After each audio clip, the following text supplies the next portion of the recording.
Well, Tri-City Sports Now is back with me, Marky Bilson, and around NFL draft time, I had my next guest on. He is a wonderful columnist for the paper I used to write for, the Pittsburgh Post-Gazette. Is one of their leading writers, has a wonderfully dry sense of humor, but even with that, his writing oftentimes, whether he's writing about sports or sometimes off-the-field stuff, humor, that sort of thing, always seems to bring out the character and the personality in the subject that he's writing about. At the beginning of the month, he did so with a figure very familiar to a lot of Tennesseans, Josh Dobbs, who just completed his second preseason start with the Pittsburgh Steelers, or maybe he didn't complete the starts, but he certainly did make the starts. Gene Collier joining us with you today. I guess the first question I have, this story, and people can go online and read it at the Post-Gazette website, Josh Dobbs set to launch with the Steelers.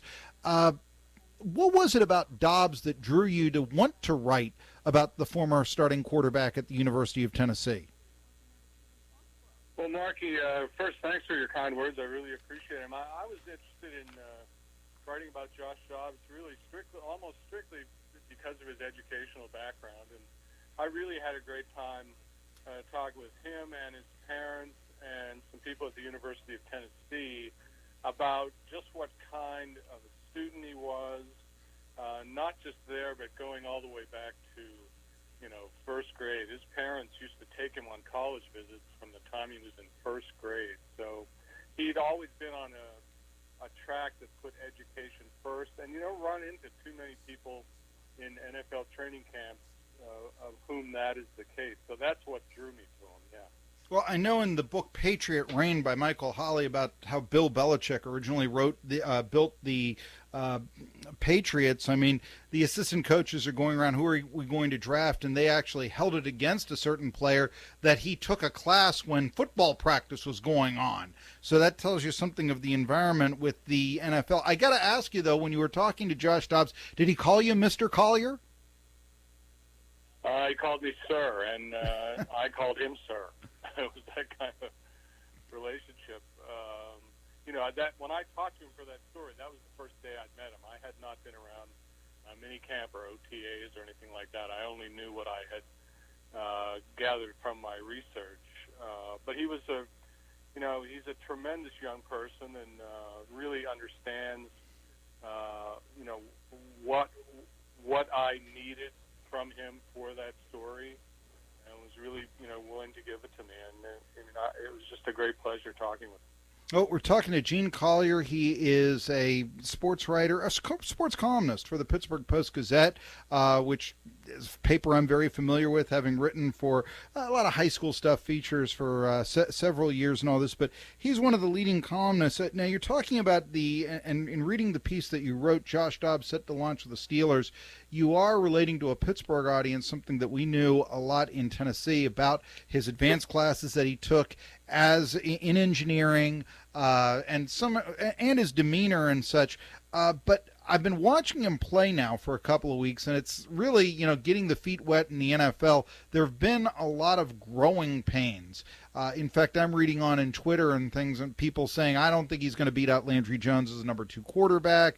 Hey, what's this guy Houston from Wisconsin? Maybe we ought to give him a look and all that. But I've got to ask, I think that Josh Dobbs' role on the Steelers is secure. I don't think he's going to get cut as a 4th-round draft choice or anything like that, despite some, throwing 3 picks in his first 2 starts. No, the Steelers are, they're not going to cut a 4th-round pick unless there's some, he really messes up. And, Josh has played, like a 4th-round pick in his first 2 NFL games.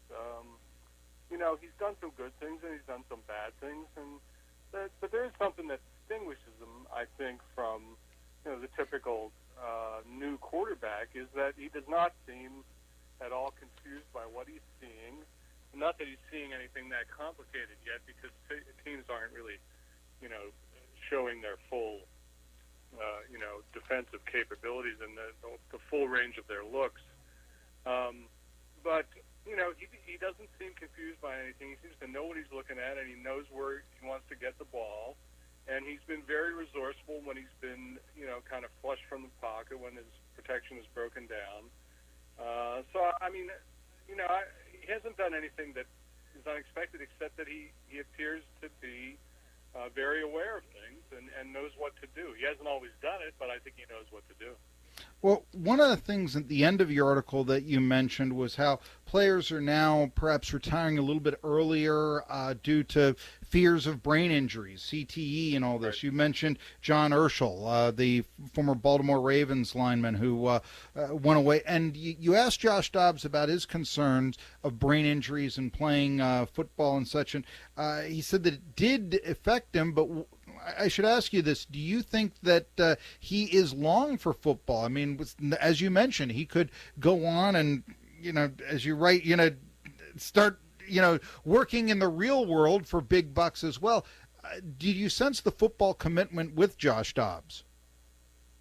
Yeah, I really do. I mean, that's one of the things that, you mentioned about Bill Belichick earlier and holding this or that against a certain player because of his other interests. The Steelers have no such compunctions, but they were interested in finding out how committed he was to the game. And I know his position coach, Randy Fichtner, had been quoted in some of our stories saying that he really got the sense from Josh that he's totally, all in on the football thing.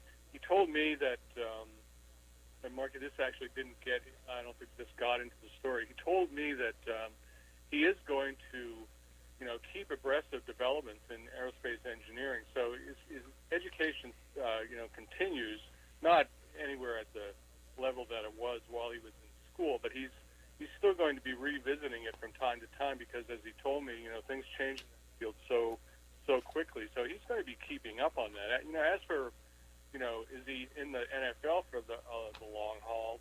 To the extent that anybody's in the NFL for a long haul, I don't see any reason why he wouldn't be. It's correct to say that he's not going to replace Landry Jones. I mean, if the Steelers went to Cleveland, for example, on opening weekend without Ben Roethlisberger and without Randy Jones, Josh Dobbs would not start. They would sign somebody because head coaches want to have an experienced quarterback, and they don't really care who it is. The Steelers have signed Michael Vick, and Colin Kaepernick is out there. One of those, a player like that, I think would start before Josh Dobbs. But that's not to say that Dobbs should be discouraged by that.